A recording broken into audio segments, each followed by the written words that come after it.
Although we see pound coins every day, for most of us, it isn't important to remember the way the Queen's head is facing. You can have something staring you in the face for ages, but if you're not concentrating on it, it won't go in. To prove the point, we've been conducting a secret test on our volunteers as they arrived this morning. The person giving out the badges is going to change right in front of our volunteers. But will they notice? Thank you very much. Lovely. Thanks very much. Bye. Hello, good morning. Welcome to Memory Manor. Hello. Can I just ask you to sign your name there, please? Thank you very much. From behind the counter, it's obvious what's going on.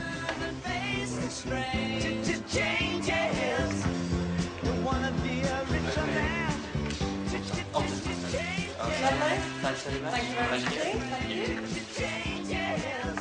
I just saw the one person. I saw one man behind the counter.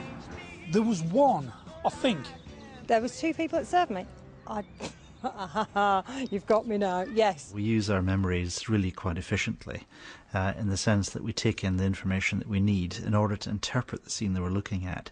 So in the case of the security guards giving out the badge today, people noticed that there was a security guard because they could recognise the uniform, and they're focusing on the badges that they had to fill in and pick up and so on. So they're highly unlikely to notice the character or the identity of the person who's giving it to them. We tend to ignore information that's not needed, and because we ignore it, we're unlikely to notice changes. This phenomenon of failing to notice those kind of changes is known as change blindness. How many people served you? 2, 3, 2. So, if it's change blindness, a poor attention span, or absent-mindedness, you can't expect to remember something if you didn't spot it in the first place. Acquisition requires you to be attentive. Well, if you think our audience here are a bit slow off the mark, did you notice the painting behind Robert disappear? Have another look. So, if it's change blindness... Ignore Robert for a moment. Keep your eyes on the paintings. You can't expect to remember something if you didn't spot it in the first place. Acquisition requires you to be attentive. Easy to miss, isn't it? Well, 11 years ago, that painting really was stolen from here in a good old-fashioned heist. It's called Rest on the Flight into Egypt and was painted by Titian. At the time, it was valued at a whopping £5 million. Throughout the programme, we'll be asking you a series of questions about that robbery to test different elements of your memory. And if you're paying attention, you should be able to solve our puzzle at the end of the programme to discover how the painting was retrieved. At the same time, your answers will help us identify your own memory strengths and weaknesses. So, are you ready for the first instalment of the Memory Manor mystery? Here are 6 paintings. One of them is the stolen masterpiece you just saw disappear. But which was it?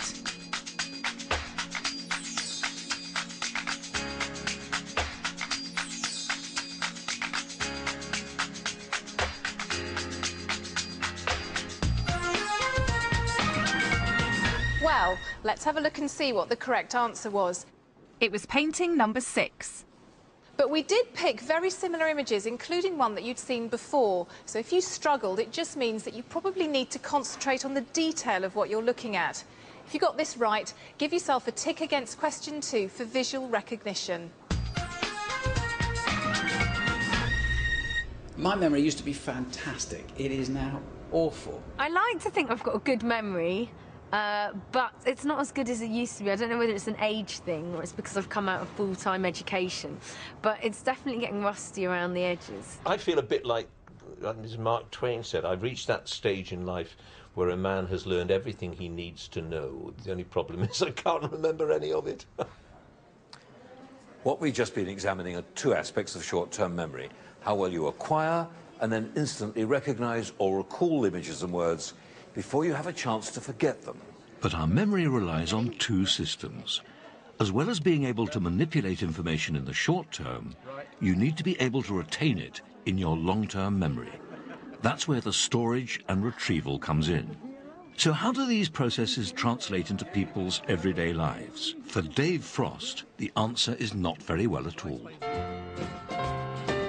Hi, I'm Dave. Hi, Ross. Hi, man. Hi, Anne. I forgot to remember. Dave and his family live on the northeast coast. He's a loving husband and father, but relationships are rather cool in the Frost household. My dad's memory's really bad. It has a great impact on my home life. He doesn't always lock up on a night. He forgets to pick you up. Then we might go for a coffee and we'll get in. I've forgotten my wallet. He won't remember anything if Mum doesn't remind him. He's letting us down, really. So why is his memory so bad? I would say a lot of it is like a man thing, and I can only do one job at a time. Get one thing into my head, get distracted by something else, and the first thing I was doing just disappears. And that happens so many times. To try to bring some harmony to the Frosts' home, we sent along memory master Tony Bazan. Delighted to meet you. Tony believes that anyone can improve their memory, but first he finds out how Dave remembers things. If I say to you, apple, what happens in your head? I think of tree. Now, did you get a statement or did you get a picture of a tree? Picture. Picture of a tree. Your brain is working perfectly. But I think my wife would tend to argue with you on that point. This quick test shows how most people's mind works. Objects and items are usually best remembered with visual images. Tony is going to use this fact to teach Dave a basic memory technique. And for that, they need to take a walk. Dave's problem is not his memory. His problem is that he hasn't been using it. When he's supposed to be memorizing something, he's having a daydream, he's thinking about something else. And he knows that he's not going to remember it anyway, so why bother? So he's actually trained himself to forget. But it's not all bad news. Dave's good visual memory allows Tony to teach him a new way of remembering. It's called the Roman room method. The Roman room method is where you imagine a Roman room and you have specific things in it, a vase, a sofa, a lamp, and to those items in your room, you connect the things you want to remember. But the Roman room method works best when you use a familiar environment, either the house where you live or a landscape that you know well. So he now has locations and images throughout this glorious landscape, and he can just place in his imagination.